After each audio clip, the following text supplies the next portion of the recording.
नमस्कार मित्रांनो. खूप गरमीनंतर आता पावसाने 4-5 दिवस झालं खूप छान अशी हजेरी लावलेली आहे. म्हणजे आता तो 4-5-6 दिवस झालं कंटिन्यू पडतच आहे. तर घरातले बोलले की चला आता डाळ भात वगैरे खाऊन खूप कंटाळा आला आहे आणि बाहेरचं वातावरण एकदम चिल्ड होतं. तर त्यांना असं चटकदार मटकदार काहीतरी खायचं होतं. तर मी म्हटलं चला आपण काय बनवायचं, तर म्हटलं चला बटाट्याचे पराठे बनवूया. आणि बाहेर बघा सुंदर असं वातावरण आहे.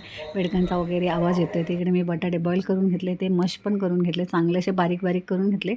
आणि त्याच्यानंतर अद्रक लसूण कोथिंबीर मिरचीची पेस्ट करून घेतली. ती ह्याच्यामध्ये पहिलं तेल राई जिरा टाकला, हे बॅटर टाकलं. त्याच्यानंतर त्याच्यामध्ये आमचूर पावडर किंवा तुम्हाला चाट मसाला असेल तरी टाकू शकता. बाहेरून छान असे कोथिंबीर पेरून टाकू शकता. पण मी ह्याच्यामध्ये कोथिंबीर बारीक केलेली त्यामुळे टाकलं नाही. एकदा थंड करायला बॅटर ठेवलं होतं आणि ते मी तूप टाकून थोडंसं कणिक मळून घेतलेली होती. त्याने छान असं सॉफ्टनेस येतो आपल्या कणकीला. आणि असं नाही की पराठ्यासाठीच, तुम्ही नेहमीच्या चपातीसाठी पण तुम्ही करू शकता. थोडं सोयाबीन पण घालायचं आपण जेव्हा दळण देतो तेव्हा. आणि ते बघा मी बॅटरमध्ये थोडंसं गव्हाचं पीठ घातलं आहे, जेणेकरून आपण जेव्हा पराठा लाटतो ना त्यावेळी ते बाहेर नाही येऊ, फाटू नये पराठा. आणि एकदम स्वच्छ म्हणजे म्हणता नाही येणार, पण फाटला की मग तो बॅटर बाहेर येतं, तर मग छान असा फुगतो. पण माझा इथे काही फुगलाच नाही, कारण खूप गडबडीत घाईत मी बनवलेलं होतं.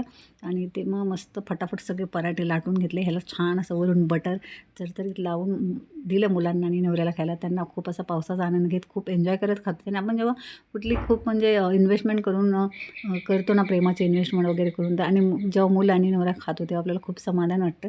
आणि इकडे मी पराठा माझं किचन खूप मेशी होतं.